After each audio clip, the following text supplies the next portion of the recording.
അപകട സ്ഥലത്തേക്ക് പ്രധാനമന്ത്രി എത്തിച്ചേർന്നിട്ടുണ്ട്. ഇപ്പോൾ അപകട സ്ഥലം സന്ദർശിക്കുകയാണ്. മാധ്യമങ്ങൾക്ക് അങ്ങോട്ട് പ്രവേശനമില്ല. വലിയ നിയന്ത്രണവും സുരക്ഷാ ക്രമീകരണവുമാണ് ഈ BJ മെഡിക്കൽ കോളേജ് ക്യാമ്പസിന്റെ ചുറ്റുഭാഗത്തും ഇപ്പോൾ പോലീസ് ഏർപ്പെടുത്തിയിരിക്കുന്നത്. വലിയ സുരക്ഷയാണുള്ളത്.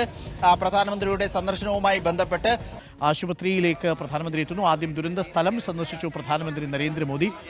ഇപ്പോൾ ദൃശ്യങ്ങളിൽ പ്രേക്ഷകർക്ക് കാണാൻ സാധിക്കുന്നു. പ്രധാനമന്ത്രി നരേന്ദ്രമോദി ഇപ്പോൾ BJ മെഡിക്കൽ കോളേജ് സിവിൽ ഹോസ്പിറ്റലിലേക്ക് എത്തുന്നതിൻ്റെ ദൃശ്യങ്ങളാണ് പ്രേക്ഷകർ കാണുന്നത്. ഈ ദുരന്തം നടന്ന സ്ഥലവും ഈ മെഡിക്കൽ കോളേജും തമ്മിൽ ഒരു 1.5 കിലോമീറ്റർ മാത്രമേ ദൂരമുള്ളൂ.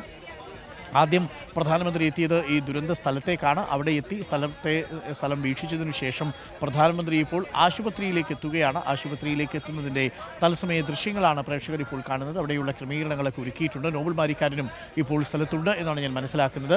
പ്രധാനമന്ത്രി എത്തുന്നു. നോബൽ മാരിക്കാരൻ, പ്രധാനമന്ത്രി ഇപ്പോൾ ആശുപത്രിയിലേക്ക് എത്തുകയാണ്. പ്രധാനമന്ത്രി ആശുപത്രിയുടെ കോമ്പൗണ്ടിന് തൊട്ട് പുറത്തെത്തിയിട്ടുണ്ട്. പ്രധാനമന്ത്രിയുടെ വാഹനവ്യൂഹം, സുരക്ഷാ സംവിധാനങ്ങളെല്ലാം അവിടെ വളരെ ശക്തമായി തന്നെ ക്രമീകരിച്ചിട്ടുണ്ട്. ഗുജറാത്ത് മുഖ്യമന്ത്രി ഭൂപേന്ദ്ര പട്ടേലും ഇപ്പോൾ പ്രധാനമന്ത്രി നരേന്ദ്രമോദിക്കൊപ്പമുണ്ട് എന്നാണ് മനസ്സിലാക്കുന്നത്.